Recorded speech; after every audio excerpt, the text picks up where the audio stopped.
မြတ်ဗုဒ္ဓဟောကြားတော်မူခဲ့တဲ့ဓမ္မပဒဒေသနာတော်ဟာအမျိုးမျိုးဖုံဖုံကြုံတွေ့ရတဲ့အတွေ့အကြုံတွေအဖြစ်အပျက်တွေကိုခြေခံပြီးတော့ဟောရဖြစ်သည့်အတွက်ကြောင့်အဖြစ်အပျက်ကဆုံးသလိုဆုံးမတဲ့စကားတွေကလည်းပဲဘုဒ္ဓမဆုံးတယ်လို့လူလောကကြီးက diversity လို့ဆိုရယ်မျိုးစုံတယ်ပေါ့နော်လူတယောက်ဒီပင်လည်းဘဝမျိုးစုံကြုံတွေ့ကြတာအဲ့ဒါလို့အမျိုးမျိုးဖုံဖုံကြုံတွေ့ရတဲ့အဖြစ်အပျက်တွေကိုခြေခံပြီးတော့မြတ်စွာဘုရားဟောတဲ့ဒေသနာတော်တွေကိုစုစည်းပြီးတော့ဓမ္မပဒဆိုပြီးကာထာပေါင်းပုဒ်ပေါင်း400ကျော်စုစည်းဖော်ပြထားတဲ့ပိဋကစာပေထဲမှာပါဠိကျမ်းစာတစ်ခုရှိတယ်။အဲဒီပါဠိကျမ်းကမှလာတဲ့မြတ်စွာဘုရားရဲ့တိကျသေးချာတဲ့ဆုံးမဩဝါဒတရားလေးတွေ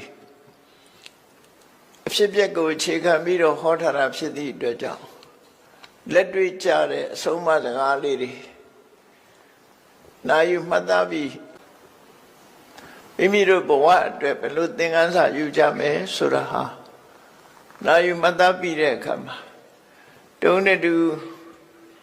မတူညီတဲ့အသိဉာဏ်အားလျော်စွာကိုယ်ဘဝမှာအဆုံးအမစကားလေးတွေသုံးချကြရမှာဖြစ်တယ်ပေါ့ဘဝမှာဓမ္မလမ်းကြောင်းမတိမ်ဆောင်းအောင်ကိုယ့်ကိုထိန်းချောင်းနိုင်ရင်လူတော်လူကောင်းလို့ခေါ်ရမှာဖြစ်တယ်ကြီးပွားတိုးတက်တဲ့ပုဂ္ဂိုလ်တွေဟာဓမ္မလမ်းကြောင်းမတိမ်ဆောင်းစေပဲကိုယ့်ကိုထိန်းချောင်းသွားတဲ့ပုဂ္ဂိုလ်တွေသာဖြစ်တယ်ကိုယ့်ကိုမထိန်းချောင်းနိုင်လို့ရှင်ဘဝခရီးကြီးဟာဖြောင့်မြူးမှာမဟုတ်ဘူးစဉ်းစားကြည့်ပေါ့ highway လမ်းမကြီးပေါ်မှာကားမောင်းနေတာတောင်ကရွရစိုက်မမောင်းဘူးနော်တတိလွတ်သွားပြီဆိုလို့ရှင်တိမ်ဆောင်းသွားလို့ထိန်းချောင်းမှုလွတ်သွားတာနဲ့တပြိုင်နက်အသက်ပါဆုံးရှုံးသွားကြတာဒီအများကြီးပဲအဲ့တော့ရှင်တစ်ခုကိုမထိန်းချောင်းနိုင်လို့တိမ်ဆောင်းသွားလို့ခံရရင်ဒီတဘဝပဲဖြစ်တယ်ဓမ္မလမ်းကြောင်းကိုမထိန်းချောင်းနိုင်လို့တိမ်ဆောင်းသွားမယ်ဆိုလို့ရှိရင်တန်တရားတစ်ခုလုံးမှာဒုက္ခရောက်သွားနိုင်တယ်ဘဝမှာအချိန်ချင်းတွေ့ရမယ်ဆင်းရဲဒုက္ခတွေအဲ့ဒီအခြေအနေတွေကိုမြတ်စွာဘုရားဟောပြောဆုံးမထားတာဖြစ်တယ်အဲ့တော့ဒေသနာတော်လေးတစ်ပုဒ်ကိုနားကြည့်လိုက်ဒီမှာဟောထားတဲ့ဒေသနာတော်ထဲမှာဓိသောဓိတံယန္တံကရိယာဓိသောဆိုတာလူဆိုးတယောက်လူဆိုးဆိုတာအကောင်းမလုပ်ဘူးအမြဲတမ်းဆိုးဖို့တွေးနေတာဖြစ်တယ်စာပေမှာတော့တခိုးလို့ဘာသာပြန်တယ်နော်တခိုးလို့ဘာသာပြန်တာအဲ့တော့လူဆိုးလို့ဘာသာပြန်တာပို့ကောင်းတယ်တခိုးကခိုးယုံခိုးတာမျိုးဖြစ်တတ်သေးတယ်ခါလေဓိသောဓိတံယန္တံကရိယာခိုးတတ်တဲ့အကျင့်ဆိုးတဲ့လူဆိုးတယောက်ဟာအလားတူလူဆိုးတယောက်ကိုတွေ့ပြီဆိုရင်ဒုက္ခပေးတဲ့အလုပ်ကိုလုပ်မှာပဲလေလူဆိုးဟာလူဆိုးတယောက်ပေါ်မှာညှတာတယ်ဆိုတာမရှိဘူးကိုယ်ကလက်ဥအောင်ပဲလောက်ကြတပ်ဖြတ်ကြမှာဖြစ်တယ်အဲ့တော့လူဆိုးတယောက်ကလူဆိုးတယောက်နဲ့ကြုံတွေ့တဲ့အခါမှာလှုပ်လိုက်လို့အခြေအနေဆိုးသွားတာတဲ့ပို့ပြီးအခြေအနေဆိုးနိုင်တာကကိုယ့်ရင်ထဲနှလုံးထဲမှာဖြစ်တဲ့ကိုယ်စိတ်ကိုမထိန်းနိုင်တဲ့ထိန်းကြောင်းမှုလွတ်သွားတဲ့စိတ်ကပိုဆိုးအောင်လုပ်နိုင်တယ်လို့သူတို့ပြောတာလူဆိုးတယောက်ကလူဆိုးတယောက်ကိုဒုက္ခပေးတာတဲ့ကိုယ့်ရင်ထဲနှလုံးထဲမှာဖြစ်လို့ဖြစ်တဲ့ကိုယ်စိတ်ကမကောင်းတဲ့စိတ်ကပို့ပြီးတော့ဒုက္ခပေးနိုင်တယ်လူဆိုးတယောက်ကလူဆိုးတယောက်ကိုဒုက္ခပေးရင်တဘဝပဲပေးလို့ရတယ်နောက်ဘဝအထိလိုက်ပေးလို့မရဘူး ရင်နဲ့နှလုံးထဲမှာဖြစ်တဲ့စိတ်ဆိုးစိတ်မိုက်ကတော့ဒီဘဝရင်ဒုက္ခပေးမှာမဟုတ်ဘူးဘဝဆက်တိုင်းလိုက်ပြီးတော့ဒုက္ခပေးမှာလို့မြတ်စွာဘုရားဒီလိုဟောလို့ရင်ဖြစ်တယ်နော်ဓိသောဓိတံယန္တံကရိယာသူလှုပ်ချင်လှုပ်မှာပဲလေလူဆိုးတယောက်ကလူဆိုးတယောက်ကိုလှုပ်ချင်တာလှုပ်ဆိုးတဲ့အလုပ်တွေဒုက္ခပေးတဲ့အလုပ်တွေသူလှုပ်ချင်လှုပ်မယ်နောက်ဥပမာတစ်ခုပေးတာတော့ဝေရီဝါပနဝေရိနာရန်သူတယောက်ကရန်သူ2ယောက်ဆုံးနေဆိုရင်အဲ့ဒီရန်သူဟာအပြန်အလှန်ရန်သူဖြစ်သည့်အတွက်ကြောင့်ရန်သူတယောက်ကရန်သူတယောက်ကိုဆုံတွေ့တဲ့အခါမှာဒုက္ခပေးတာလို့ဒုက္ခပေးတာတဲ့ပို့ပြီးတော့စိတ်ဆိုးစိတ်မိုက်ကပို့ပြီးတော့ဒုက္ခပေးနိုင်တယ်လို့သူတို့ပြောတာနော်အဲ့တော့လူဆိုးတယောက်ကလူဆိုးတယောက်ကိုဒုက္ခပေးတာရဲ့ရန်သူတယောက်ကရန်သူတယောက်ကိုဒုက္ခပေးတာရဲ့အဲ့ဒီဒုက္ခပေးမှုနှစ်ခုတည်းပို့ပြီးတော့ဆိုးအောင်ဒုက္ခပေးနိုင်တာတော့မိမိတို့အသီးသီးရင်ထဲမှာဖြစ်နေကြတယ်အကုသိုလ်စိတ်ဆိုးစိတ်မိုက်တွေသာလည်းဖြစ်တယ်ဒါတတိထားဖို့ပြောတာနော်မိစ္ဆာပနိဟိတံစိတ်တံပါပိယောနံတတောကရေလူဆိုးတယောက်ကလူဆိုးတယောက်ကိုဒုက္ခပေးထားတဲ့ပိုဆိုးအောင်ဒုက္ခပေးနိုင်တာကမိစ္ဆာပနိဟိတလို့ခေါ်တဲ့ဒီစိတ်ဆိုးစိတ်မိုက်တာလည်းဖြစ်တယ်ရန်သူတယောက်ကရန်သူတယောက်ကိုဒုက္ခပေးထားတဲ့ပိုဆိုးတဲ့ဒုက္ခကိုပေးနိုင်တာကမိစ္ဆာပနိဟိတလို့ခေါ်တဲ့ဒီဓမ္မလမ်းကြောင်းတိမ်ဆောင်သွားစေတတ်တဲ့စိတ်ပဲဖြစ်တယ်အထိန်ကြောင်လွတ်သွားတဲ့စိတ်ဟာအဲ့ဒီတည်းပို့ပြီးဒုက္ခရောက်စေတယ်လို့ဒါမြတ်စွာဘုရားဟောလို့တဲ့အထိပ္ပယ်စဉ်းစားကြည့်မယ်ဆိုလို့ရှိရင်ရန်သူဆိုတာ2မျိုးရှိတယ်လို့ပြောမှာဘာလဲဆိုရင်အတွင်းရန်နဲ့အပြင်ရန်အပြင်ဘက်ကကိုယ်ဒုက္ခပေးမဲ့ရန်သူကိုယ်စိတ်ထဲမှာဖြစ်နေတဲ့ရန်သူ2ခုရှိတယ်ဥပမာပဲဆိုတော့ရှင်တဲ့နှလုံးထဲမှာဖြစ်နေတဲ့အကုသိုလ်စိတ်တွေကလည်းကိုယ်ရန်သူတွေပဲသို့တော့အဲ့ဒါကိုလူတွေကရန်သူလို့သိမထင်ဘူးအပြင်ဘက်ကမတည့်တဲ့လူကိုပဲရန်သူလို့ထင်ကိုယ်ရင်ထဲမှာဖြစ်နေတဲ့လောဘတွေဒေါသတွေမောဟတွေအိတ်တာတွေမစ္စရိယတွေဆိုတဲ့စိတ်ဆိုးစိတ်မိုက်တွေဓမ္မလမ်းကြောင်းဖြင့်ထိန်းချောင်းနိုင်ခြင်းမရှိတဲ့စိတ်ဆိုးစိတ်မိုက်တွေပြင်မကရန်သူတယောက်ဒုက္ခပေးတာတဲ့ပို့အစပေါင်းများစွာပို့ပြီးဒုက္ခပေးနိုင်တယ်လို့သူတို့ပြောတာနော်စာပေါင်းများစွာဒုက္ခပို့ပြီးတော့ပေးနေပြင်မရန်သူဆိုတာဒုက္ခပေးလို့ရှိရင်ဘဝတစ်ခုပဲဒုက္ခပေးနိုင်တဘဝပဲဒုက္ခပေးမှာဖြစ်တယ်နောက်ဆုံးမှသူဒုက္ခပေးလို့အသက်ဆုံးသွားရရင်တဘဝပဲအသက်ဆုံးမယ်နောက်ဘဝထိအောင်သူလိုက်ပြီးတော့ဒုက္ခမပေးဘူးသို့တော့ကိုယ့်ရင်နဲ့နှလုံးထဲမှာဖြစ်နေတဲ့လောဘဒေါသမောဟဆိုတဲ့အကုသိုလ်စိတ်ဆိုးစိတ်မိုက်တွေဟာတော့လောဘနဲ့သိလောဘလွှမ်းမိုးတဲ့အခါမှာဒီဘဝကတည်လိုက်တာနဲ့ပြိတ္တာဘုံပို့ပြလိုက်တယ်ဒေါသနဲ့လွှမ်းမိုးထားတဲ့ဒေါသလွှမ်းမိုးထားတဲ့စိတ်စိတ်မိုက်ကမျက်စိလေးနှလုံးမိတ်ပြီးဒီဘဝအသက်ဆုံးသွားတဲ့ငရဲဘုံပို့ပလိုက်တယ်မောဟဆိုတဲ့လှုပ်တဲ့နာနဲ့မလှုပ်တဲ့နာမသိတယ်ဘာမှရင်လှုပ်တယ်အမှန်တရားကိုမသိတဲ့မောဟလွှမ်းမိုးထားတဲ့စိတ်ဆိုးစိတ်မိုက်ကမျက်စိနှလုံးမိတ်သေဆုံးတာနဲ့တပြိုင်နက်တိရစ္ဆာန်မောဟပို့ပလိုက်တယ်တိရစ္ဆာန်မောဟဆိုတာမောဟလွှမ်းမိုးနေတယ်ဘုံမောဟမျိုးပဲပြိတ္တာဆိုတာအမြဲတမ်းဆာလောင်နေတာကိုလောဘဖြစ်နေတယ်အမြဲတမ်းလောဘလွှမ်းမိုးထားသည့်အတွက်ကြောင့်တဲ့အငတ်ထားတဲ့ပုံစံမျိုးဖြစ်တယ်ပေါ့လောဘကြီးအောင်ဆိုပြီးတော့ဒုက္ခပေးထားတဲ့သဘောငရဲဘုံဆိုတာလုံးဝညှင်းဆဲနှိပ်စက်မှုကိုခံနေရတဲ့ ဒေါသကြီးအောင်ဆိုပြီးဒေါသကနေပြီးတော့ဒေါသနဲ့အတူတဲ့ငရဲမီးတွေနှိမ့်ဆက်မဲ့ငရဲထိန်တွေဝိုင်းအောင်နေတဲ့နေရာဌာနတစ်ခုပို့ပလိုက်တာဖြစ်တယ်အဲ့တော့ယန္တုတယောက်လူဆိုးတယောက်ကဒုက္ခပေးထားတဲ့အစာပေါင်းများစွာကိုဒုက္ခပေးတာကိုခံလိုက်ရတယ်လို့သူတို့ပြောတယ်ဒီဘဝတည်းမကဘူးတန်တရားဘဝမြောက်များစွာဒုက္ခပေးခြင်းကိုခံရမယ်အဲ့တော့ရသော်ဗျာဟောတဲ့ဒီဒေသနာတော်လေးကရိုးရိုးရှင်းရှင်းလေးပဲနားမလည်စရာလည်းအကြောင်းရှိဘူး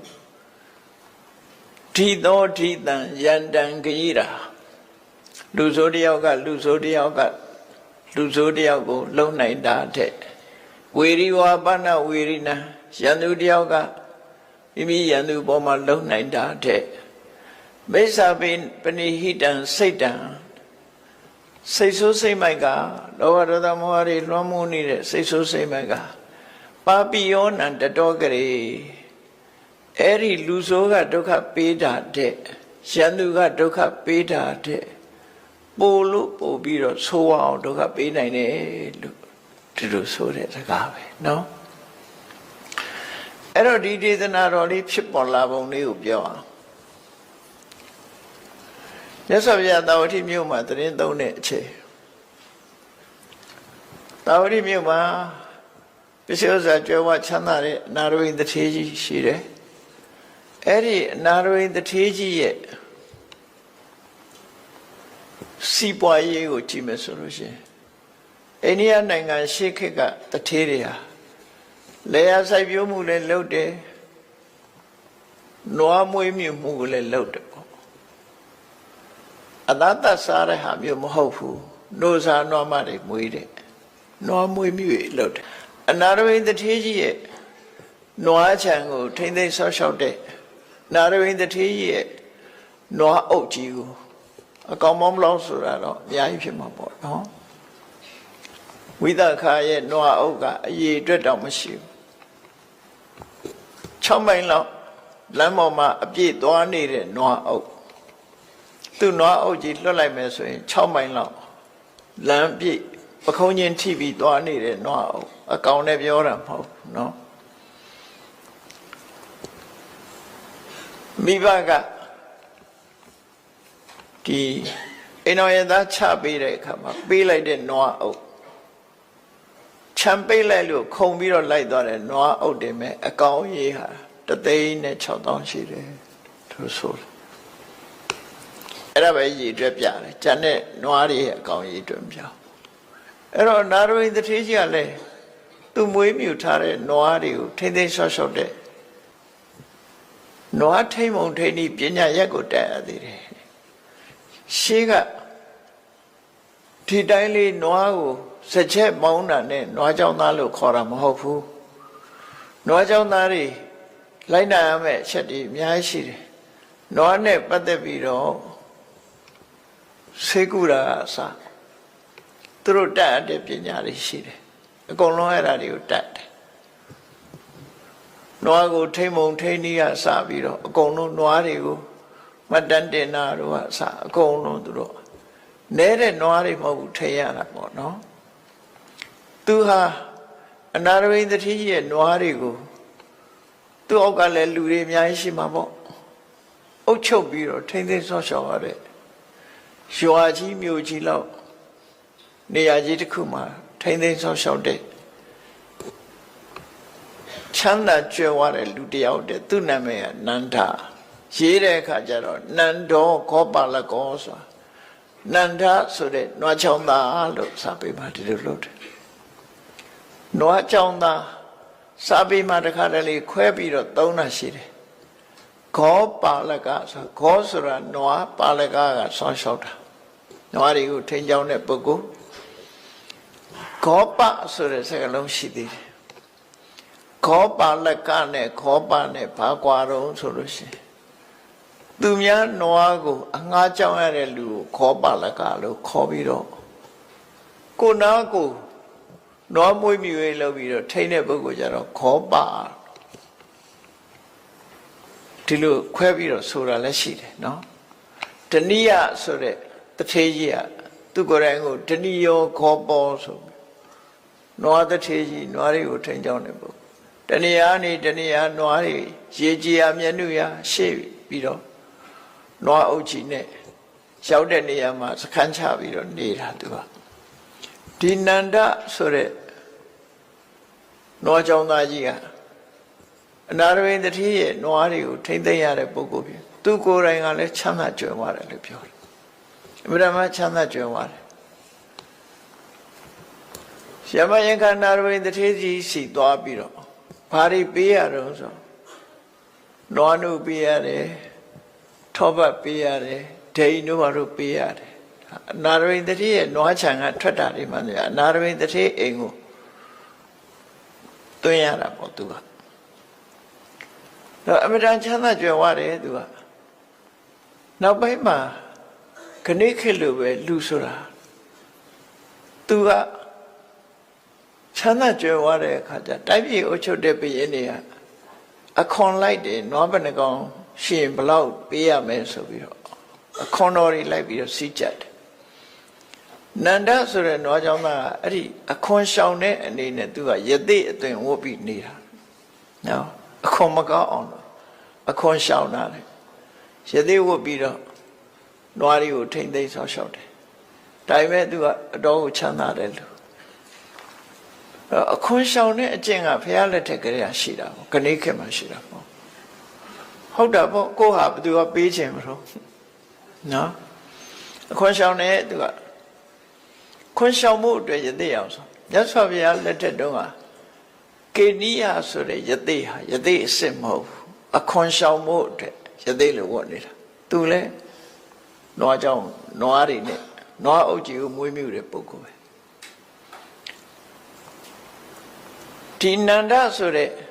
နာရဝိန်တထေကြီးရဲ့နွားအုပ်ကြီးကိုထိမ့်သိမ်းဆောက်ရှောက်တဲ့ပုဂ္ဂိုလ်ဟာနာရဝိန်တထေအိမ်ကိုမကြခဏရောက်တယ်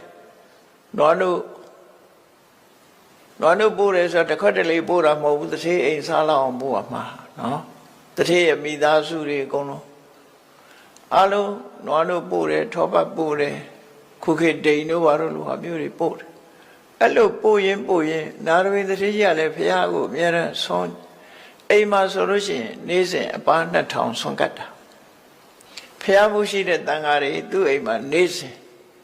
အပါ2000ဆွမ်းကတ်တယ်ဘုန်းကြီးဆွမ်းကတ်တယ်ဆိုတော့ဘုမာအတွေ့နဲ့သွားမတွေ့နဲ့စပွဲတွေနဲ့ပြင်းတယ်လို့အဲ့လိုမအောင်မေးနေကိုယ်တပိတ်လေးနဲ့ကိုကြွလာပြီဟောတပိတ်ထဲမှာလောင်းထည့်တာနေရာထိုင်ခင်းလေးခင်းထားတယ်အတော်ကျယ်တဲ့နေရာတစ်ခုဆိုရင်2000ဆန့်တဲ့နေရာမျိုးမှာဘုမာပြေကလို့စပွဲတွေနဲ့ပြင်ရမယ်ဆိုပါ2000ဆိုနေတာမဟုတ်ဘူးလေအဲ့လိုကတ်တာမဟုတ်ဘူးတန်းစီပြီးတော့ထိုင်းနေတဲ့ယဟန်တွေရဲ့တပိတ်ထဲကိုလိုက်ပြီးတော့ထည့်တာဘူဖေးပေါ့ခုခေတ်လို့ပြောချင်းပတ်တပိုင်ဆွန်ရောဟင်းရောအကုန်လုံးပေါင်းပြီးတပိတ်ထဲထည့်ပြီးအဲ့ဒါကိုယ့်အကိုဖုံးပေးကြတာအဲ့ဒါလို့နေ့စဉ်ပါ2000ကတ်တာနန္ဒဆိုတဲ့နာရဝိန်တတိရဲ့နွားတွေကိုထိမ့်သိမ်းဆောက်ရှောက်ရတဲ့ပုဂ္ဂိုလ်ဟာနာရဝိန်တတိကြီးစီမကြမ်းမတရောက်တဲ့အခါဖះကြွလာတဲ့ကျုံတို့တရားနာရတယ်ရှင်တွေကသရတရားတွေဖြစ်တယ်မြတ်စွာဘုရားကိုပင့်တယ်သူ့နှချမ်းကြွဖို့ပေါ့နော်နှချမ်းကုန်းကြွဖို့မြတ်စွာဘုရားပင့်တယ်မြတ်စွာဘုရားကရုပ်တရက်မကြွဘူးဘာကြောင့်မကြွတော့ဆိုရင်ဖះဆိုတာသူစီကြွရင်သူ့အတွက်ဘာလုပ်ပေးနိုင်မလဲဒါကြည့်တယ်ငါသွားလို့သူစီကသူ့ကိုဘာလုပ်ပေးနိုင်မလဲကြည့်တာနော်သူစီကနွားတို့တောက်ချင်လို့တော့မသွားဘူးသူ့ဘာလုပ်ပေးနိုင်မလဲငါရောက်လို့တရားဟောရင်သူတရားတို့ရနိုင်မလားဆိုအဲ့ဒါပဲကြည့်တာမြတ်စွာဘုရားကြည့်တော့သူဟာတရားတော့ရှိတယ်ဒါပေမဲ့အသိဉာဏ်ကမထက်မြက်သေးဘူးမထက်မြက်သေးလို့မရင်ချက်သေးဘူးလို့ဆိုတာမရင်ချက်သေးလို့မြတ်စွာဘုရားသူ့နှချမ်းကုန်းဘယ်တော့မှမကြွအောင်ဒီတိုင်းပဲနေတယ်နောက်တရက်တော့မြတ်စွာဘုရားအဲ့နှချမ်းကုန်းဘက်ကတောတွင်တောအုပ်တစ်ခုရောက်သွားပြီအဲ့ဒီမှာသံဃာတွေနဲ့သတင်းသုံးနေတယ် နှချမ်းကုန်းနဲ့အနီးပါဆိုတော့နန္ဒဆိုတဲ့နာရဝိတ္တိရဲ့နွားတွေကိုထိမ့်သိမ့်တဲ့ပုဂ္ဂိုလ်ကဖရာဒီနာကြွလာတယ်ဆိုတာကိုသတင်းကြတာနဲ့ချက်ချင်းလာတွေ့ပြီးမြတ်စွာဘုရားကိုဆွမ်းသာပင်တယ်သူနှချမ်းကုန်းမှာ9 ရက်တိတိဆွမ်းကတ်ခြင်းတယ်အဲ့တော့မြတ်စွာဘုရားလက်ခံလိုက်တယ်9 ရက်တိတိမနေ့ကျောင်းတော်ကလာပြီးတော့ဆွမ်းလက်ခံပြီး9 ရက်တိတိဆွမ်းဖုံးပေးတယ်9 ရက်ပြည့်တဲ့နောက်မှာမြတ်စွာဘုရားကတရားပါဟောပြီးတော့ကိုလန်းကိုကြွတဲ့အခါမှာတော်တော်လေးဝေးလံအောင်သူတော့အုပ်ဆက်လောက်ထီအောင်မြတ်စွာဘုရားတပိတ်ကိုယူပြီးတော့လိုက်ပို့တယ်အဲ့ဒါလို့ပြန်ကနေလေးလိုက်ပို့တယ်မြတ်စွာဘုရားကြွသွားတာကိုနောက်ကနေလိုက်ပို့ရဟန်းနေလည်းပါတယ်အဲ့လိုမြတ်စွာဘုရားနဲ့လိုက်ပို့ရင်းကနေပြီးတော့အပြန်တနေရာရောက်တယ်ရောက်တဲ့အခါကျတော့တောတွင်တနေရာကသူ့ကိုချောင်းပြီးတော့မြားနဲ့ပြစ်ပြီးလောက်ကြံတပ်ဖြတ်လိုက်တာခုခေတ်ဆိုရင်တော့သင်္နတ်နဲ့ပြစ်သွားတယ်ပေါ့နော်သူတို့ကပြစ်သွားမှမသိဘူးသူတယောက်တည်းပြန်လာတဲ့အချိန်မှာမြားနဲ့ပြစ်တာလောက်ကြံတပ်ဖြတ်ပြီးလမ်းမှာပဲလဲကျပြီးသိဆုံးတယ်အဲ့ဒါနဲ့ပတ်သက်ပြီးယဟန်တွေကမြတ်စွာဘုရားကိုရှောက်တယ်9 ရက်တိတိဆွမ်းကတ်သွားတဲ့နန္ဒဆိုတဲ့ဥပဒကဟာခုလိုမြတ်စွာဘုရားနဲ့လိုက်ပို့ပြီးအပြန်မှာချောင်းမြောင်းပြီးလှုပ်ကြံခံလိုက်ရတယ်မှုတယ်တော့ပေါ်ကြမှာပေါ်မှာပေါ့နော်ပေါ်တယ်လည်းမသိဘူးမပေါ်ဘူးလည်းမသိဘူးတတ်ခံလိုက်ရတာတော့တတ်ခံလိုက်ရတယ်အဲ့ဒီမှာမြတ်စွာဘုရားကဒီတရားကိုဟောတာပဲနော်သူလှုပ်ကြံတပ်ဖြတ်တာဟာအတိတ်ဘဝတုန်းကသူလုပ်ခဲ့တဲ့အလုပ်တွေသူပြန်ရတဲ့သဘောပေါ့သို့တော်ယဟန်တွေကသူဘာဖြစ်လို့အခုလိုလှုပ်ကြံတပ်ဖြတ်ခြင်းခံရတယ်လဲဆိုတာဘယ်ကိုယ်တော်ကမှမလျှောက်ထားနဲ့မြတ်စွာဘုရား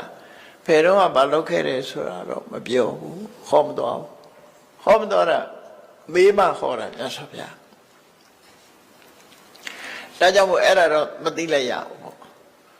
သို့တော့မှန်းဆပြီးတော့ကြည့်လို့ရတယ်သူဟာရန်သူတယောက်ကိုတစ်ချိန်တုန်းကသူလှုပ်ချံတပ်ပြတ်ခဲ့တယ်သို့မဟုတ်သူလူဆိုးဘဝကတခြားလူဆိုးတယောက်ကိုလှုပ်ချံတပ်ဖြတ်ခဲ့တယ်အဲ့ဒီလှုပ်ချံတပ်ဖြတ်တာကြောင့်မလို့ဒီဘဝမှာလည်းသူဟာလှုပ်ချံတပ်ဖြတ်ခြင်းခံရတယ်လို့ကိုလှုပ်ခဲ့တဲ့မကောင်းမှုအကုသိုလ်ကံဟာကိုယ်စီပြန်ရောက်တယ်ဆိုတာဖူပရင်ဆိုတဲ့လက်နဲ့သဘောမျိုးပဲနော်ပြစ်တဲ့လူစီဒီလက်နဲ့ကြီးပြန်ရောက်လာအဲ့ဒါလိုပဲမကောင်းမှုအကုသိုလ်အကျိုးတရားဆိုတာလှုပ်တဲ့လူစီပြန်ရောက်လာတယ်လို့သူဆိုလိုတယ်ပေါ့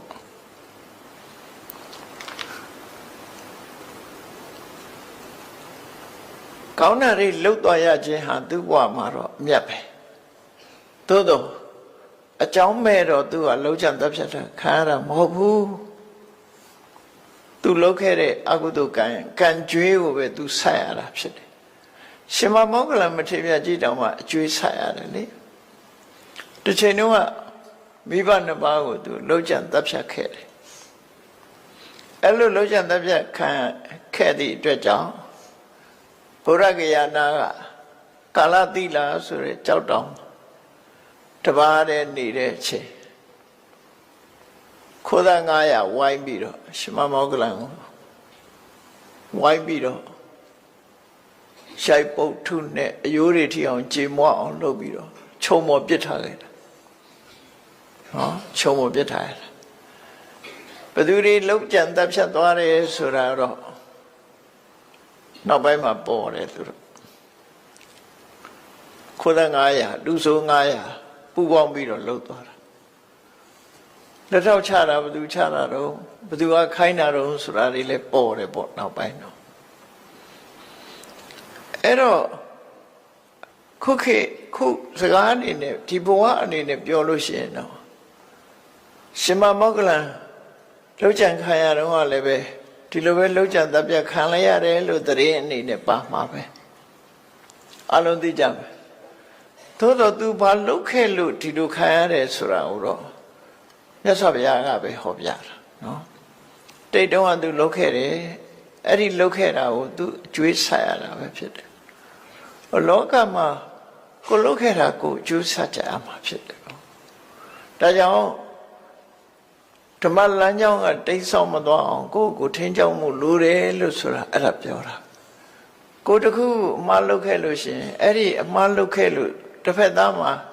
ဒုက္ခရောက်သွားပြီဆိုလို့ရှင်အဲ့ဒီဒုက္ခကိုယ်စီပြန်ရောက်လာမှသိချတယ်ပေါ့အဲ့ဒါကိုမြတ်စွာဘုရားဟောတာထိသောထိတံယန္တံဂိရာဝေရိဝါပနဝေရိနံလူဆိုတယောက်ကလူဆိုတယောက်ကိုဒုက္ခပေးနိုင်တာတဲ့ရန်သူတယောက်ကရန်သူတယောက်ကိုဒုက္ခပေးတာတဲ့ကိုယ်တဏ္ဍာမှာဖြစ်တဲ့လောဘဒေါသမောဟစသည်အကုသိုလ်တွေလွှမ်းမိုးထားတဲ့မကောင်းတဲ့စိတ်ဓာတ်ကပို့ပြီးတော့ဒုက္ခပေးနိုင်တယ်တဲ့အဲ့ဒါကိုသတိထားရမယ်လို့သူဆိုလို့တယ်နော်မြတ်စွာဘုရားရဲ့ဆုံးမတရားတော်တွေဟာစိတ်ကိုဗဟိုပြုပြီးဆုံးမတာဖြစ်တော့ကြောင့်ကိုယ်စိတ်ကိုထိမ့်သိမ့်နိုင်ရမယ်မကောင်းတဲ့ပဲမရောက်အောင်ကွာထိမ့်သိမ့်နိုင်ရမယ်လို့ဆိုအဲ့ဒီထိမ့်သိမ့်တဲ့နည်းတွေကိုလည်းပဲမြတ်စွာဘုရားဟောထားတာပဲမထိမ့်သိမ့်ဘူးဆိုလို့ရှိရင်လွန်ကျူးမှုထီအောင်ဖြစ်သွားဆိုပါစို့လိုချင်စရာအာယုန်နဲ့တွေ့ပြီဆိုရင်လိုချင်စိတ်ကဖြစ်လာမှာပဲမုန်းတိစရာအာယုန်နဲ့တွေ့ရင်အမုန်းစိတ်ကဖြစ်လာတာပဲအမှန်စဉ်းစားလို့မသိနိုင်တဲ့တွေ့ဝေစရာအာယုန်နဲ့တွေ့ရင်လည်းခေါင်းကုပ်စဉ်းစားတာဖြစ်လာမှာပဲမသိတဲ့ဟာဖြစ်လာအဲ့ဒါလို့ဖြစ်လာလို့ရှိရင်အဲ့ဒီအချိန်မှာအကောင်အထည်မဖော်မိအောင်တွေးတဲ့အဆင့်မှာပဲရပ်ဆိုင်ဖို့လိုအပ်တယ်တွေးတဲ့အဆင့်မှာရပ်ဆိုင်ပြီးနှုတ်ကထုတ်ပြောတာထီအောင်မလုပ်ဘူးကိုယ်ဒီလက်ရောက်အကောင်အထည်ပေါ်တာမလုပ်ဘူးဆိုလို့ရှိရင်အပြစ်သက်သာသွားပဲသူဆိုလို့ပေါ့နော်အဲ့ဒီအချိန်မှာထိန်းရမှာစိတ်ကိုထိန်းလိုက်တာဒီတဲ့ထိန်းနိုင်ရင်ကတော့လောဘဖြစ်လာရင်ဖြစ်တဲ့လောဘကိုသာထိန်းလိုက်တယ်ဒေါသဖြစ်လာရင်ဖြစ်တဲ့ဒေါသကိုသာချိုးနှိမ်လိုက်တယ်မောဟဖြစ်လာရင်တခဏလေးပဲချိုးနှိမ်ပြလိုက်တယ်ဖြစ်မှန်းတောင်လူမသိအောင်ထိန်းသိမ်းမျိုးသိမ့်နိုင်တယ်မျိုးသိမ့်နိုင်ရင်သူတော်ကောင်းလို့ခေါ်တာမမျိုးသိမ့်နိုင်တာကိုလူတွေကမမျိုးသိမ့်နိုင်တဲ့အတွက်ကြောင့်အ ਨੇ ဆုံးတော့ဆဲလိုက်ရမှရှင်တွေကခြောင်သွားတော့ဒေါသဖြစ်ရင်ဆဲလိုက်ကြတာပဲလေအဲ့ဒါလိုဖြစ်တယ်အဲ့ဒါမမျိုးသိမ့်နိုင်လို့ဖြစ်တာနော်မျိုးသိမ့်နိုင်မဲ့ဆိုလို့ရှိရင်သူမတောင်မှမသိလိုက်ရဘူးဒေါသဆိုတာအစင်းနဲ့ပေါက်ကွဲတာလောဘလည်းထို့တူပဲမောဟလည်းဒေါသကအစင်းနဲ့ပေါက်ကွဲတာပထမဆုံးရှင်တွေကဒေါသဖြစ်လာပြီဆိုမျက်နှာကြောလေးတင်းလာမျက်ထောက်ကလေးနေလာတယ်အဲ့ဒါလောက်တင်မျိုးသိမ့်လိုက်ပြီဆိုရင်ပျောက်သွားပြီသူကမသိလိုက်ဘူးဘေးကလူတော်သိမသိအောင်မျက်ကြောလေးတင်းသွားတာလေးကိုပြန်ပြီးထိန်းလိုက်တယ်တချို့ကြတော့အဲ့ဒါလောက်နဲ့မရက်တဲ့အခါပါဇက်ကလှုပ်နဲ့ဆဲဖို့ပြင်လာတယ်ဟာအဲ့ဒီနေရာလေးမှလည်းရဆိုင်ခိုင်းလို့ရအဲ့ဒီမှာမမျိုးသိမ့်နိုင်ဘူးဆိုရင်ထဆဲပြီသို့တော့ဆဲလိုက်လို့အားရလို့ရင်ထဲကပေါ့သွားပြီဆိုရင်တော့သူကဒါနဲ့ပဲကျေနပ်သွားတယ်ရှေ့ဆက်မလားအဲ့ဒါလောက်နဲ့မကျေနပ်လို့ရှိရင်ဒုတ်တစ်ပြက်ဓာတ်တစ်ပြက်ဖြစ်လာနော်အဲ့ဒီအချိန်လေးမှာမထိန်နိုင်တော့ဘူးဆိုသွားရောရာဇုံမှုတွေနောက်ဆုံးသူများကိုလည်းတတ်တယ်ကိုယ့်ကိုယ်လည်းတတ်တယ်ဆိုအဆင်ရောက်သွားဒေါသဟာအစင်းနဲ့ပေါက်ကွဲတာဖြစ်တယ်လောဘလည်းထို့တူပဲ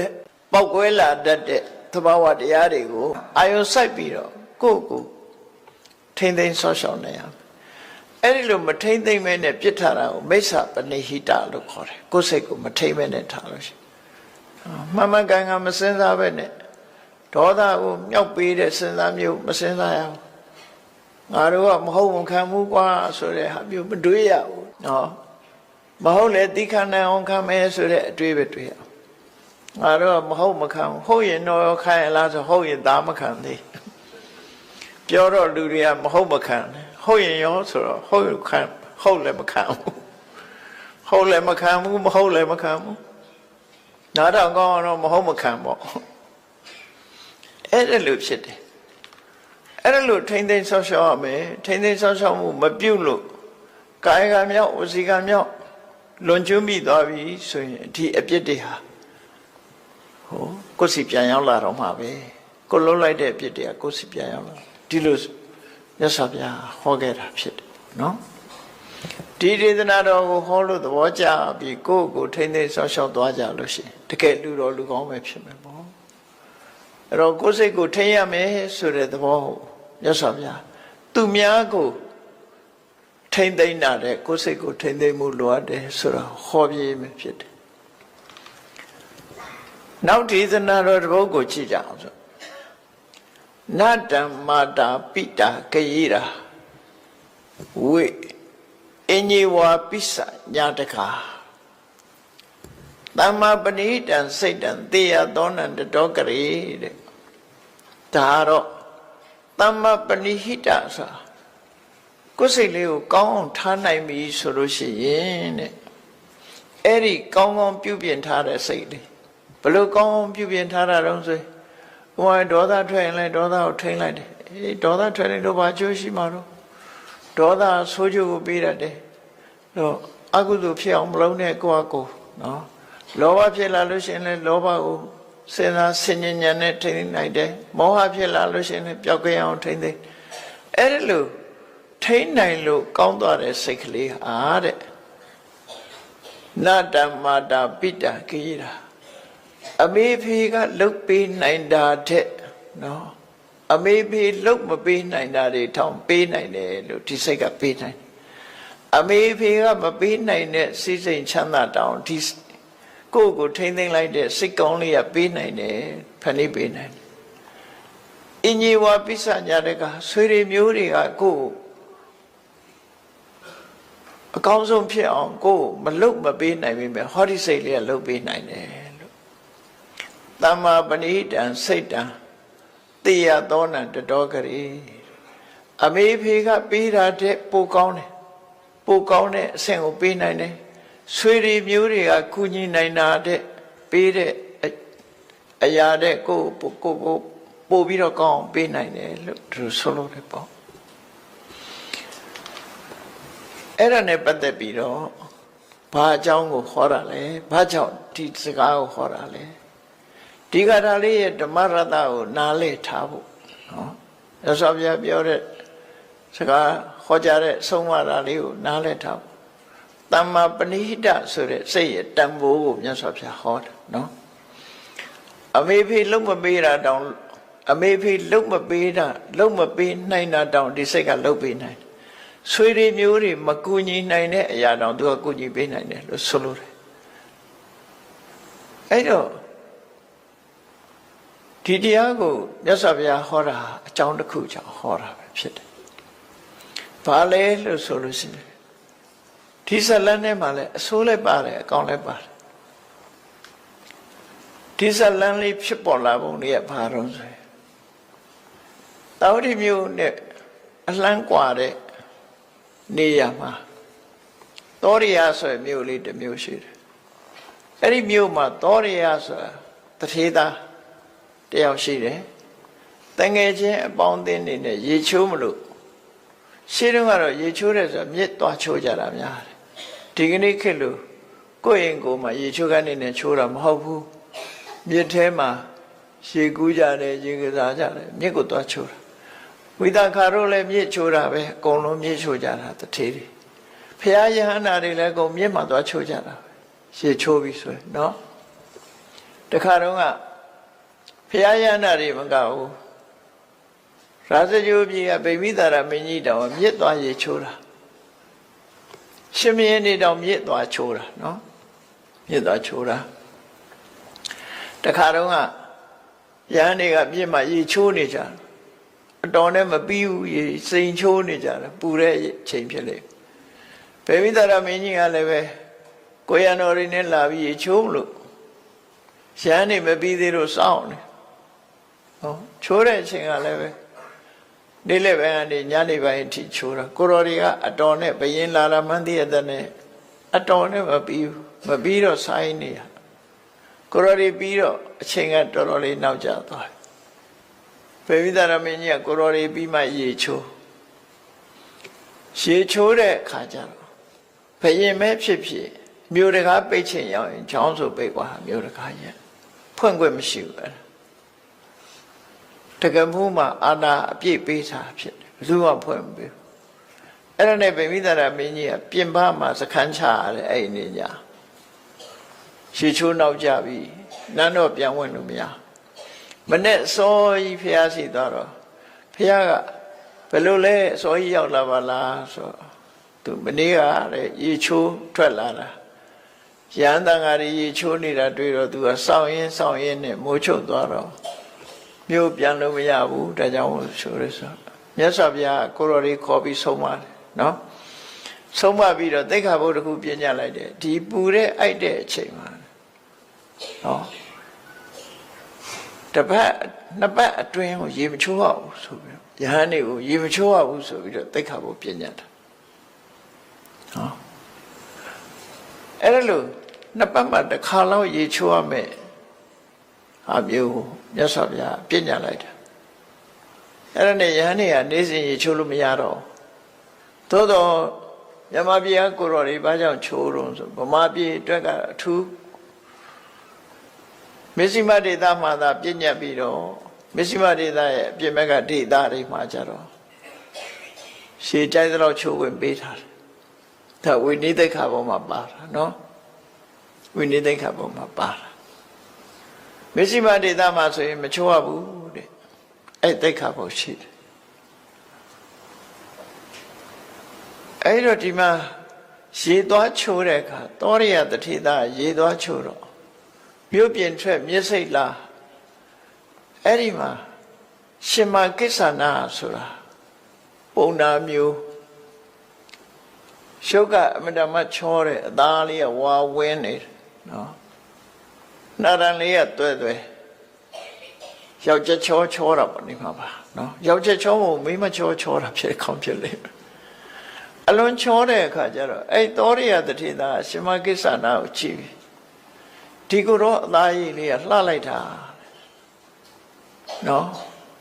ငါမိမဒီအသားရည်မျိုးရရင်ကောင်းလိုက်မှာသို့မဟုတ်ဒီကိုတော့ရင်လည်းငါမိမဖြစ်ခေါင်းပါစိတ်ထဲကဖြစ်သွားတယ်နော်စိတ်ထဲတော့ပြစ်မှားမိလိုက်တာအဲ့ဒီလိုလဲပြစ်မှားမိလိုက်ရောဟိုကယဟန္တာပုဂ္ဂိုလ်ကြီးလေစိတ်ဆိုးစိတ်မိုက်ကအခုချက်ချင်းယဟန္တာပုဂ္ဂိုလ်ဆိုတော့အဲ့ဒီလိုလဲတွေးလိုက်တာဆုံးသွားရောသူကပုံပြောင်းသွားတဲ့ခါတယ်အမျိုးသားနဲ့ချက်ချင်းအမျိုးသမီးဖြစ်သွားတယ်ယုံကြည်နိုင်စရာမရှိဘူးပေါ့ခုခေတ်လူတွေအနေနဲ့ယုံကြည်မှယုံမှာပေါ့ချက်ချင်းလိန်ပြောင်းသွားတယ်လို့ခေါ်တယ်ချက်ချင်းအမျိုးသမီးဖြစ်သွားတယ်သူကြည့်လိုက်တဲ့အခါကျသူ့ကိုသူကြည့်ပြီးတော့ရှက်တော့တငယ်ချင်းတွေကလည်းသူ့ကိုမမှတ်မိကြတော့ချက်ချင်းအမျိုးသမီးရုပ်ဖြစ်သွားတဲ့အခါသူကစကားပြောရင်းနေပြီးတော့တစ်သွားတော့တာဟိုလူတွေကလည်းတထေးသာခုနဒီနေ့ရှိပါဘယ်ပြောက်သွားပါလဲနော်ကလေးမတယောက်ရောက်လာတယ်တထေးသာပျောက်သွားပြီသူတို့မျက်စိအောင်အဲ့တထေးသာကကလေးမလေးဖြစ်သွားအဲ့တော့ချက်ချင်းသူကလည်းခြေရဖြောက်ပြီးတော့လမ်းကြောင်းတစ်ခုကနေပြီးတော့ရှက်လို့ထွက်ပြေးသွားတဲ့အခါသူလမ်းသွားတဲ့နေရာမှာလှဲကုံတဲ့တစုကလှဲမောင်းပြီးသွားတာတွေ့တယ်ဒါနဲ့လှဲကုံတဲ့ရဲ့နောက်ကနေလိုက်သွားအဲ့ဒီလဲတွေကဘယ်သွားတာတော့ဆိုတက္ကသိုလ်ပြည်ကိုသွားကြမှာအယောင်းဝယ်နဲ့သွားတာသူအဲ့ဒီနောက်ကနေလိုက်သွားညောင်းလာတဲ့အခါကျတော့သူ့လက်စွပ်ကလေးကိုပေးပြီးတော့လှဲခပေးပြီးတော့အဲ့လှဲရင်တစ်ခုပေါ်မှာသူတက်စီပြီးလိုက်သွားကြလိုက်တော့ဆက်စုတဲ့ကောင်တွေကမေးတာပေါ့ကလေးမပဲသွားမလို့လဲဘသူလဲနဲ့မေးတဲ့အခါကျရှင်တို့ကိုလဲကိုမောင်းသူ့ကိုမမေးနဲ့ပေါ့ဆိုပြီးသူလိုက်သွားလဲသမားတွေကစဉ်းစားတယ်တဲ့စားရဲပါတာပဲပြောတာနော်စားရဲပါတာလဲစာရဲလဲအကောင်ဆိုတော့ဒီကလေးမလေးကချောလေးဒီ ငါတို့တက္ကသိုလ်ပြည်ကတထေးသားကလည်းလူပြိုကြီးပဲရှိသေးတယ်ဟာငါတို့တထေးသားနဲ့တော်တယ်ပေါ့ဒီကလေးမလေးငါတို့တထေးသားနဲ့တော်တယ်ဆိုပြီးတော့တင်းခေါ်သွားပြီတထေးသားစီပို့လိုက်ကြတာသူတို့ကလှမ်းပြီးတော့သတင်းပို့တယ်တယ်လီဖုန်းနဲ့ဆက်တာတော့မဟုတ်တော့ဘူးသတင်းပို့တယ်ဒီကလေးမလေးတယောက်ချောချောလေးလမ်းမှာတွေ့လို့သူတို့ခေါ်လာတယ်ပေါ့လေတထေးသားနဲ့လိုက်ဖက်တယ်ဆိုပြီးတထေးသားရှိပို့ပြီးတထေးသားနဲ့ဟိုဘက်ကျမှအိမ်အောင်ကြတက္ကသိုလ်ပြည်မှာအိမ်အောင်ကြသူနေတဲ့မြို့မှာလည်းပဲသူကအိမ်အောင်ရှိတယ်အိမ်အောင်ရှိတော့အဲ့ဒီမှာကလေး2ယောက်ရှိတယ်သားလေး2ယောက်ရှိတယ်တက္ကသိုလ်ပြည်ရောက်လာတော့သူကအမျိုးသမီးဖြစ်နေတက္ကသိုလ်ကတထေးသားနဲ့တွေ့တဲ့အခါသူကအဲ့ဒီမှာအိမ်အောင်တစ်ခါကြတော့ကလေး2ယောက်ဝေဖွားပြအလုံး4ယောက်ရှိသွားသူကလေးကအဲ့ဒီလိုနေရင်ကနေနှစ်ထန်းကကြာတူတူသွားတဲ့လူတွေကဟာဘဲသွားလိုက်တာပါလေဘဲပြောက်သွားပါလေခုနဒီနားမှာရှိပါတယ်ငါတို့နဲ့တူတူလာတာပဲအရေးချိုးပြီးပြန်သွားတာနေမှာပါဆိုပြီးရှာလို့မရတော့အိမ်ပြန်ညာအိမ်ရောက်တဲ့အခါကျတော့ရေချိုးပြီးပြန်သွားတယ်လို့မှတ်တာပဲဆိုလူပြောက်ကမိဘတွေကစိတ်ပူလိုက်ရှာကြဘယ်မှမတွေ့တော့အင်းဒါသေသွားတာရေနစ်ပြီးသေးတယ်လို့ပဲထင်ကြတယ်သူတို့ရှုပ်ကပြောင်းသွားတော့မသိကြတော့ဘူးလေသူကသူသာသိတာအဲ့ဒါနဲ့ရေနစ်သေးသွားတာနေပါပဲဆိုပြီးတော့မိဘတွေကအမြတ်တမ်းနေပါလေဝေကုသကောင်းမှုတွေပြုပြီးမြတ်ဝေလိုက်ကြတာသူကတော့တက္ကသိုလ်ပြည်ရောက်ပြီးတော့တထေးကြောဖြစ်တယ်အဲ့ဒါလို့သားသမီး2ယောက်ရောက်တဲ့အချိန်လေးမှာအဲ့ဒီသောရိယကကုံတယ်တွေသူ့တငယ်ချင်းကုံတယ်တွေကဒီကိုရောက်လာကြဗျာတက္ကသိုလ်ကိုရောက်လာသူကလေသာပြေတိုင်းကနေရက်ကြည့်လိုက်တဲ့အခါသူ့တငယ်ချင်းသူမှတ်မိတော့သူအိမ်ကအမျိုးသမီးအစေပါးတွေကိုလွတ်ပြီးတဲ့အခါကျခေါ်ခိုင်းပြီးတော့ဝကြုံငယ်ပြုတရင်တနည်းကြီးသူကကျွေးရမွေးဟိုလူတွေကမှမှတ်မိဘူးသူကပဲမှတ်မိတယ်ဘယ်မှတ်မိမှာတော့သူကဟိုတုန်းကတထေးသားအခုကမျိုးသမီးဖြစ်တာမမှတ်မိအဝတ်တွေပြုတ်ပြီးတဲ့အခါကျစကားထိုင်ပြောကြစကားထိုင်ပြောတော့ဟိုလူတွေကအံ့ဩပြီးမေးတာပေါ့ခင်ဗျားကျွန်တော်တို့ကိုသိသလားလို့ဆိုသိပါတယ်တရင်တနည်းကြီးဘယ်မှာသိတာတော့နဲ့စကားဆက်မိလို့ပြောရင်ကနေသူကမေးတယ်အဲ့သောရိယမှာတထေးကြီးဥပဒုပဲဝါနေကောင်းလာမေးတယ်နောက်တထေးသားသူတို့မှသားတစ်ယောက်ရှိတယ်အဲ့သူရောဘယ်လိုတော့ဆိုမေးလိုက်တဲ့အခါကျမမေးပါနဲ့သူအကြောင်းတော့မေးတယ်ငါတို့နဲ့တူတူရေချိုးသွားတာနေပျောက်သွားလိုက်တာဘယ်ရောက်သွားမှန်းကိုမသိတော့ဘူးပေါ့နော်မမှတ်မိကြတော့ငါတို့နဲ့ရေချိုးတူတူသွားရင်ကနေပျောက်သွားတာရေထဲနစ်သွားတယ်ထမတယ်သူ့မိဘတွေကတော့အမြတ်တမ်းပေးဝေတာတွေလှုပ်ပြီးသွားပြီပေါ့ဆိုတော့အဲ့ဒီပျောက်သွားတယ်ဆိုတဲ့တထေးသားဟာငါပဲတဲ့နော်မတော်ရအောင်မပြောနဲ့လေဟိုကတထေးသားခမရကအမျိုးသားမှမဟုတ်တာအမျိုးသမီးဆိုမဟုတ်ဘူးဆိုပြီးတော့ရှင်းပြတယ်ရှင်ကစီအဲ့တော့တွေးလိုက်ကြလားမင်းတို့ရဟန်းတော်တစ်ပါးရုပ်ချောချောလာတာတွေးလိုက်လားတွေးတယ်အဲ့မှာငါစိတ်ကအလိုဖြစ်လိုက်တဲ့အချိန်ငါဟာရုပ်ချင်းပုံပြောင်းသွားတော့မင်းတို့ငါ့ကိုမမှတ်မိတာဖြစ်လေအဲ့ဒီအချိန်မှာငါရှက်လို့တဲ့သူထွက်လာခဲ့တာလို့ဟောအဲ့ဒါဆိုလို့ရှိရင်ရှင်မဂစီကဒီမျိုးမှာရှိနေတာပဲအဲ့ဒါဆိုလို့ရှိရင်သူ့ကိုကြောဝန်ချလိုက်လို့ရှိရင်ဖြစ်ပါတယ်အဲ့ဒါသူ့ကိုတောင်းပန်ပြီးပြီလားဆိုမတောင်းပန်ရသေးဘူးတဲ့ဟာဒါဖြင့်တောင်းပန်မယ်စီစဉ်မယ်ဆိုပြီးတော့ရှင်မဂစီထံအဲ့ဒီဧည့်သည်တထေးသားတငယ်ချင်းကသွားပြီးတော့ဆွမ်းလာပင်အိမ်ရောက်ဆုံးမကပ်ပြီးတဲ့အခါကျတော့ရှင်မဂစီကိုအဲ့ဒီသောရိယလာတဲ့တထေးသားကနေပြီးတ တထေးရဲ့တငယ်ချင်းကနေပြီးတော့ရှောက်တယ်ရှင်ဘုရားတဲ့ဟောဒီတထေးကြောဟာအရှင်ဘုရားကိုတွေ့လို့တောရိယနာမှာအရှင်ဘုရားကြွလာတော့အရှင်ဘုရားအပေါ်မှာခုလိုစိတ်နဲ့ပြမမိခဲ့ပူပါတယ်တဲ့အဲ့ဒီပြမမိလို့သူဟာအခုလိုဘဝရောက်လာတာရှင်ဘုရားသူ့ကိုတိခံခွင့်လွှတ်တော်မူပါလို့တောင်းပန်ဝင်ချလိုက်တဲ့အခါရှင်မဂ္ဂစီကတိခံပါတယ်လို့ပြောလိုက်တာနဲ့တပြိုင်နက်နှခမ်းမွေးနဲ့ပါလည်းပြန်ဖြစ်သွားအဲ့ဒါလိုပဲဖြစ်မှာပေါ့နော်နှခမ်းမွေးတွေမိုးစိမ်မွေးတွေနဲ့ပြန်ဖြစ်သွားဇလန်ကအဲ့လိုအဲ့ဒီကြတော့ဒီဟာရုပ်ရှင်ရရင်တိတ်ကောင်းမှာပေါ့နော်သူကတရုပ်ဆောင်တာလဲပြည်ပြင်းလုံးအားချီတယ်အဲ့ဒီမှာယောက်ျားလည်းပြန်ဖြစ်သွားရောဒီတက္ကသိုလ်ကသူ့ရဲ့အမျိုးသားတထေးသားနေအောင်စလုံးတငယ်ချင်းလို့ဖြစ်သွားတော့ဒီမှာပဲဆက်နေပါပေါ့မထူပါဘူးသူနဲ့အကြောင်းပြုပြီးရထားတဲ့ကလေးလေး2ယောက်ရှိသူကအဲ့ဒါဘယ်လိုပြောတော့ဆိုလူဘွားကြီးတော့မင်းငါလည်းစဉ်းစားကြည့်တဲ့ငါဟာလူဘွားရလာတာအမျိုးသားဖြစ်လိုက်အမျိုးသမီးဖြစ်လိုက်နဲ့ပြီးတော့အမျိုးသားပြန်ဖြစ်လိုက်နဲ့ဆိုငါဘွားဟာရှက်စရာတွေအရှက်တွေအကုန်ပြီပေါ့လေငါဟာလူဘွားမှာဆက်မနေဘူးရဟန်းဟောတော့မှာဖြစ်တယ်ဒီသားလေး2ယောက်မင်းတောင်းအောင်မယ်မိမဲ့ထိန်သိဆောင်းရှောက်တော့ဆိုသူသားလေးတွေဖက်ပြီးခေါင်းကိုနမ်းပြီးတဲ့အခါမှာအနန္ထားခဲ့ပြီရှင်မဂ္ဂစီထံမှာသင်္ကန်းဝတ်လိုက်တာရဟန်းပြုတ်သွားတယ်ပေါ့အဲ့ဒီချိန်မှာနော်အဲ့တော့ဘဝဟာတော်တော်ကိုစမ်းကြဲတဲ့ဘဝမျိုး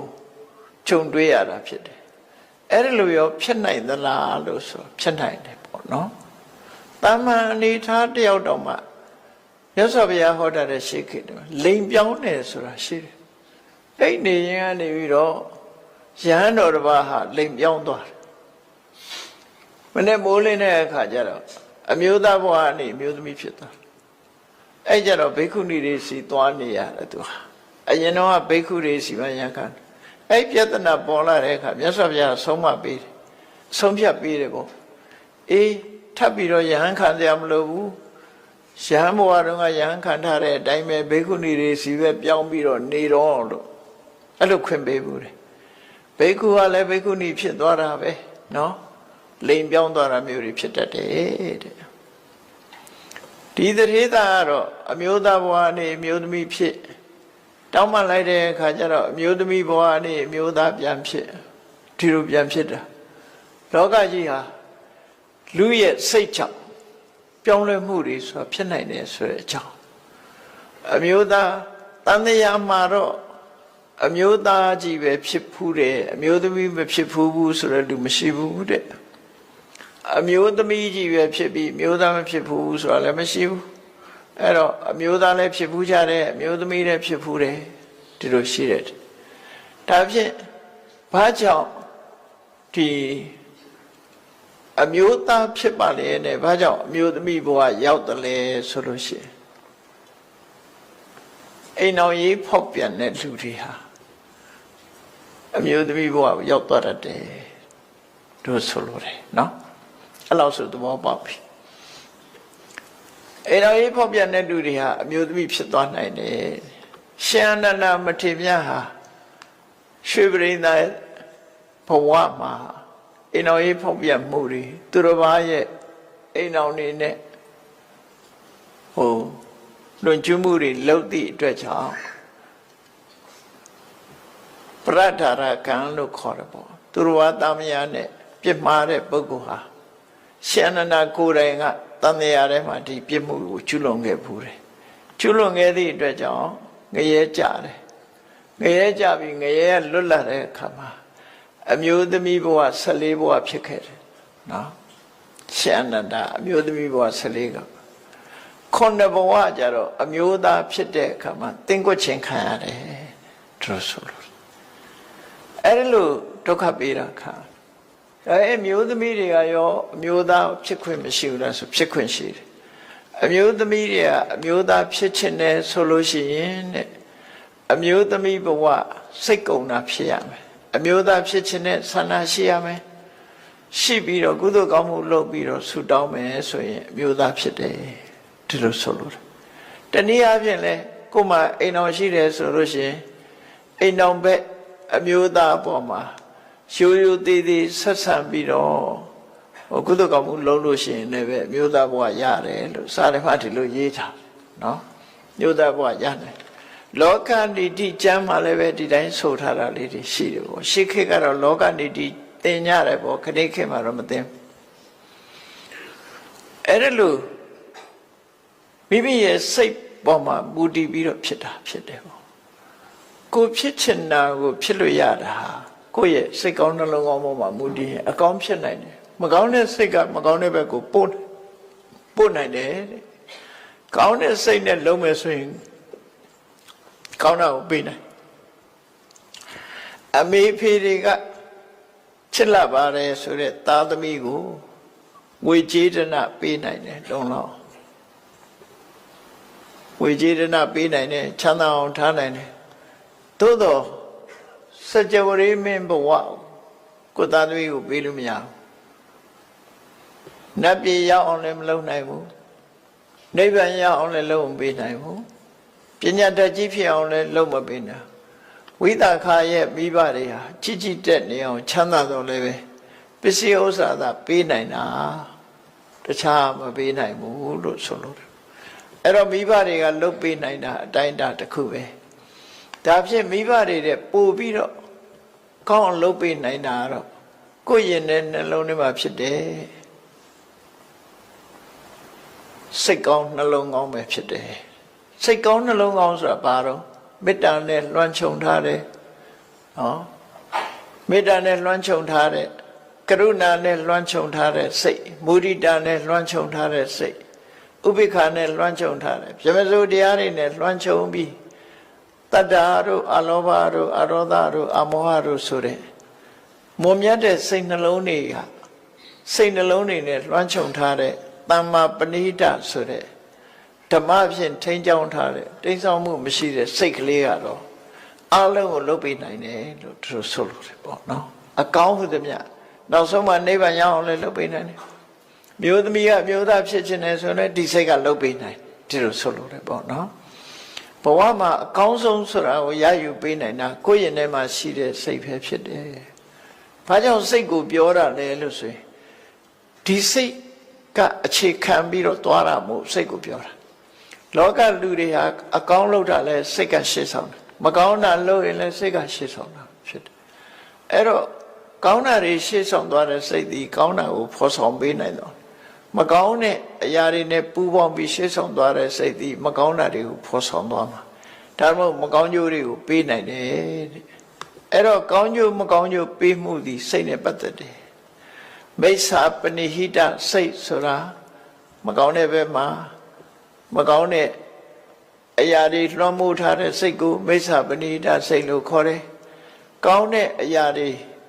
လွှမ်းမိုးထားတဲ့စိတ်ကတမ္မာပနိဟိတစိတ်လို့ခေါ်တယ်မိစ္ဆာပနိဟိတစိတ်သည်ရန်သူတယောက်လူဆိုးတယောက်ဒုက္ခပေးတာတဲ့ပို့ပြီးဒုက္ခပေးနိုင်တယ်တမ္မာပနိဟိတလို့ဆိုတဲ့စိတ်ကောင်းနှလုံးကောင်းသည်မိဘဆွေမျိုးတွေလှုပ်ပေးနိုင်တာတဲ့ပို့ပြီးကောင်းအောင်လှုပ်ပေးနိုင်ပါတယ်လို့နောက်ဆုံးပြောရမယ်ဆိုရင်ယန္တာဖြစ်အောင်လဲဒီစိတ်ပဲ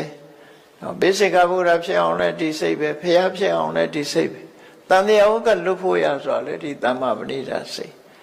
ကိုယ်စိတ်ကိုကောင်းအောင်ထားနိုင်တဲ့အတိုင်းအတာတစ်ခုအရာအကျိုးကျေးဇူးတွေဟာရရှိကြမှာဖြစ်တယ်ဒါဟာဓမ္မပဒဒေသနာမှာမြတ်စွာဘုရားဟောထားတဲ့ဒေသနာတော်နှစ်ပုဒ်ရဲ့ဓမ္မရတပဲဖြစ်တယ်ပေါ့အဲ့ဒီဓမ္မရတကိုနာယူမှတ်သားပြီးမိမိတို့ဘဝမှာကိုယ်ရင်တဲ့နှလုံးထဲမှာရှိနေကြတဲ့ဒီစိတ်လေးကိုဓမ္မလမ်းကြောင်းတိမ်းဆောင်မသွားအောင်